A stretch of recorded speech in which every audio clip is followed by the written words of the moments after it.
प्राचीन काल में अयोध्या नगरी में वीर केतु नाम का एक पराक्रमी और न्यायप्रिय राजा राज करता था। उसकी प्रजा सुखी थी, राज्य समृद्ध था, पर अचानक नगर में लगातार चोरियां होने लगीं। धनवानों के घर लूटे जाने लगे, व्यापारी भयभीत रहने लगे और प्रजा अत्यंत दुखी हो उठी।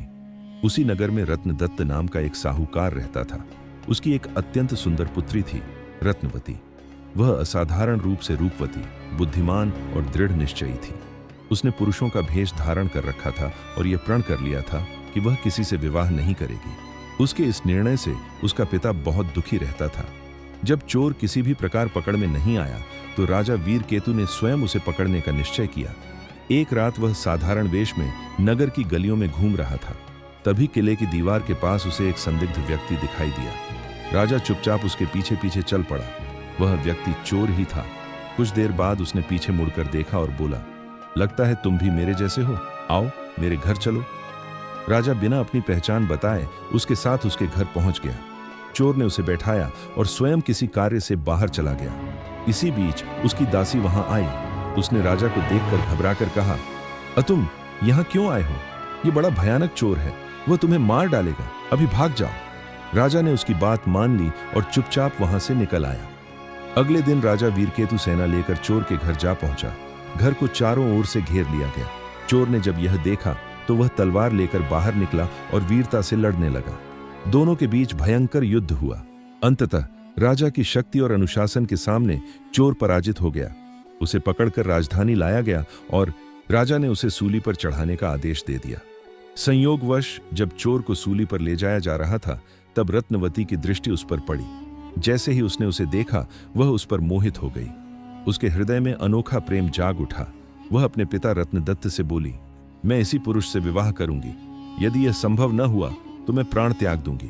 परंतु राजा ने उसकी प्रार्थना नहीं मानी। चोर को सूली पर चढ़ा दिया गया। सूली पर लटकने से पहले चोर पहले जोर जोर से रोया, फिर अचानक वह जोर से हंसने लगा। लोग आश्चर्यचकित रह गए। रत्नवती वहां पहुंची। उसने चोर का सिर अपने हाथों में लिया और सती होने के लिए चिता पर बैठ गई। जैसे ही अग्नि प्रज्वलित हुई, आकाश से देवी की वाणी सुनाई दी, हे पुत्री, मैं तेरी पतिभक्ति से प्रसन्न हूं, जो वर मांगना हो मांग।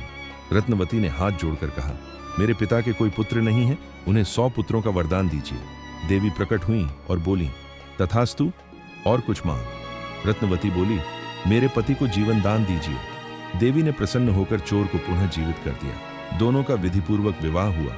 जब राजा वीरकेतु को यह सब ज्ञात हुआ तो उन्होंने चोर की वीरता और परिवर्तन को देखकर उसे अपना सेनापति बना लिया। राज्य में पुनः शांति और सुख स्थापित हो गया। इतनी कथा सुनाकर बेताल ने राजा से पूछा, हे राजा, बताओ कि सूली पर चढ़ने से पहले चोर पहले क्यों रोया और फिर क्यों हंसने लगा? राजा ने उत्तर दिया, वह इसलिए रोया क्योंकि वह रत्नदत्त का कोई उपकार नहीं कर सका और व्यर्थ मर रहा था।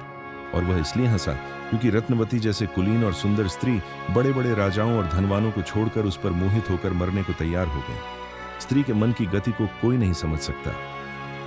राजा का उत्तर सुनते ही बेताल फिर हंसता हुआ पेड़ पर जा लटका और राजा विक्रमादित्य उसे पुनः कंधे पर उठाकर चल पड़ा।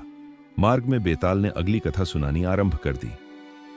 दोस्तों, बेताल पच्चीसी की 14वीं कहानी यही समाप्त होती है।